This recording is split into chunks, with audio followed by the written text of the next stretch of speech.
So I'm really excited that there's going to be a space where I can offer that. And you know, as I said, I'm excited that video readings seem to work, because I was concerned about that. I really, really love the experience as a reader and as a querent or a client, however you choose to say it. That experience that you have when you're physically together in a space. I think that there is a kind of magic that happens that's incredible. And a conversation that can happen that I love. It's the most connected feeling I have ever experienced when I'm with someone in a space, or on the phone as well, and we're together energetically in that space having a conversation. It's a dance, and it's really, really so unique, and it's so fluid, tapping into intuition in that kind of an experience. And I was concerned with the video readings if that would be possible, but I really feel like I still have that connection. It's just in a different way, and I have to, you know, that's part of growing, is opening up and being uncomfortable. So I will let you all know when I get that going. But I've made the decision to do it, and I'm excited about that. I think this year is going to really be a focus on expanding my path as a healer, and expanding my path as a witch for myself, as well as being a mom and a wife and a friend and all of those things. So I am excited to see what's going to happen this year.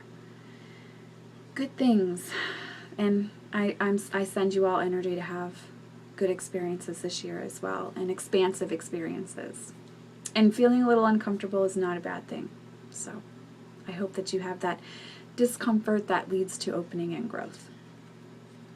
Oh, I did want to say, I have been watching, I don't know if I'm going to say this right, so I'm sorry if I butcher it, Aeon Journeys, or is it Eon Journeys? And he is new to tarot, and he is recording his growth with tarot. And I am really having so much fun watching his videos. So, and it's encouraging me to like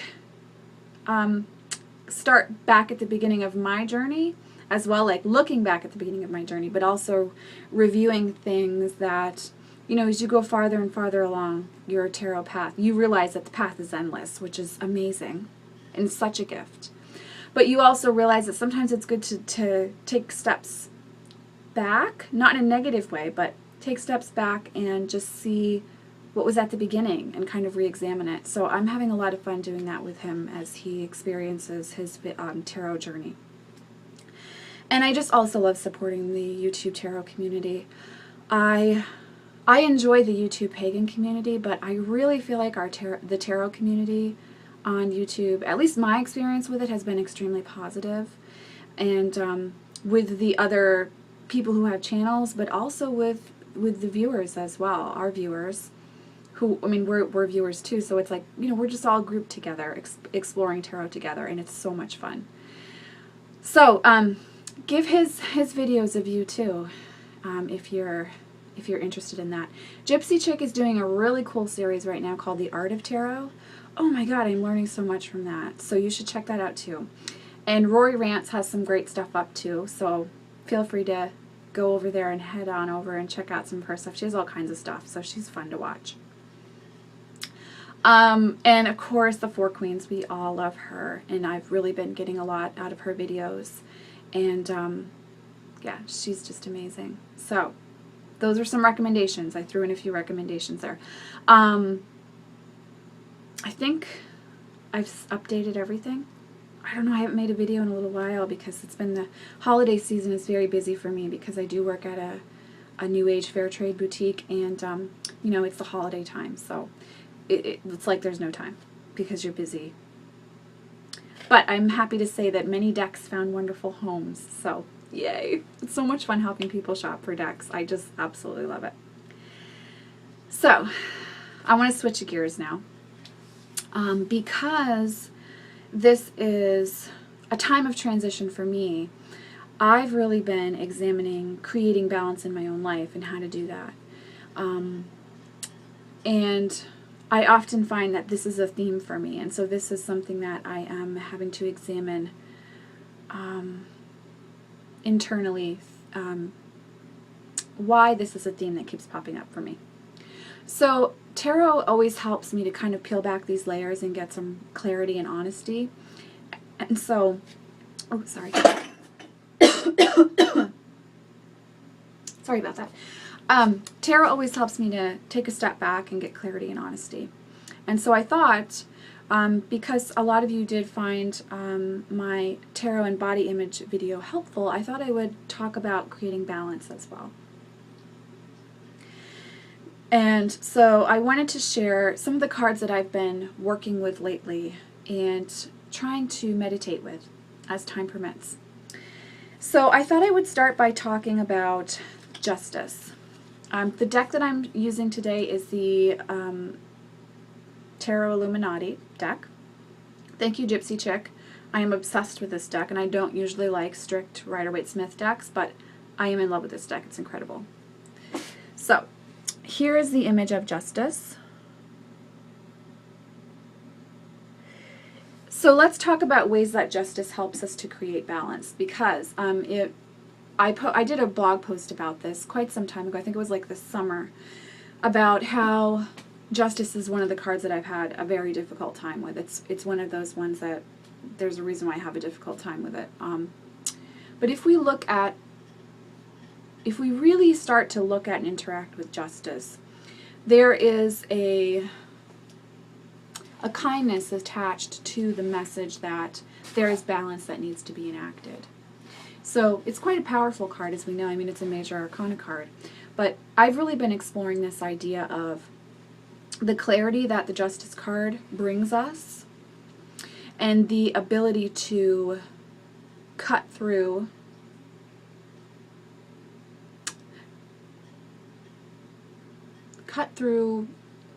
the shit, really. I mean, honestly, I'm sorry to use that word.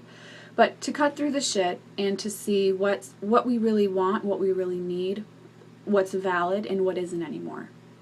And I think in this way, Justice can help us to create balance. Because first of all, she shows us that we're in a situation where there is no balance. And then she also shares with us what needs to be let go of as well. And so this is something that's really important when we're looking at creating balance in our lives, because we have to take an honest look at what we want and what we don't want, and we also have to take an honest look at our own creation of the imbalance. So we have to take responsibility, and the Justice card encourages us to take responsibility for these things. If we're in a space that we don't like, well, how did we get there? Why are we there? And now take control and change that situation. And so Justice really encourages us to do that. And that's why in talking about creating balance, I think she's an essential part of the process for us to really clear away what doesn't serve and then step forward and create change.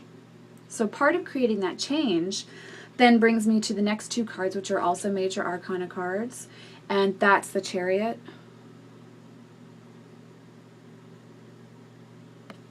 and Temperance. So the Chariot encourages us to make decisions. So now that we've gotten clarity with Justice and we've taken responsibility, we realize that we have to make decisions.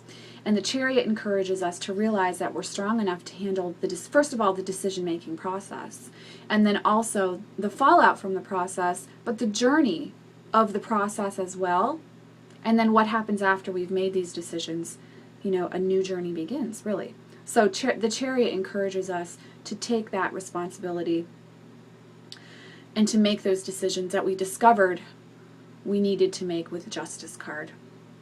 And I think the Chariot also reminds us, because this is the birth card for our Cancer signs, astrologically, I think that the Chariot encourages us to realize that we carry our home within us as well, and to not get too stuck in a space of needing to find that home through other people. So it's really an encouragement to realize that our strength, our power, our home lies within ourselves. And it's something energetic. It's not a physical space. I mean, it can manifest in a physical space, but it's really inside of us. So once we have that recognition, then it gets very easy to make decisions that help us to do away with relationships, energies, people, work, anything like that that's not making us feel harmony and balance and peace in our life, and have space for ourselves. So the Chariot card really helps us to make decisions and to realize our own strength to handle that decision-making process, and then what happens after we make the decision. You know, what are the next steps? Okay, now I've made this decision. How do I put it into action? And I think that the Chariot card really helps us to do that. So I feel like that's an integral part of the process of creating balance in our lives. So now let's talk about Temperance a little bit. Because Temperance helps us with this. To me, when we're talking about balance, Temperance is really helping us to step into a space where we are creating the experience that we want out of the experience we currently have. So part of this decision-making process and this change that we're creating, Temperance steps in and helps us to change our attitude, change our focus, and take a look at core beliefs that we might have that are keeping us in a space where we're having the same experience over and over again until we can learn that lesson. I think Temperance really helps us to open up and take a look at that, at what those core beliefs are, and then make something beautiful from a difficult time, a difficult experience. It gives us something that we can take away from a time and a space in our life where perhaps we were not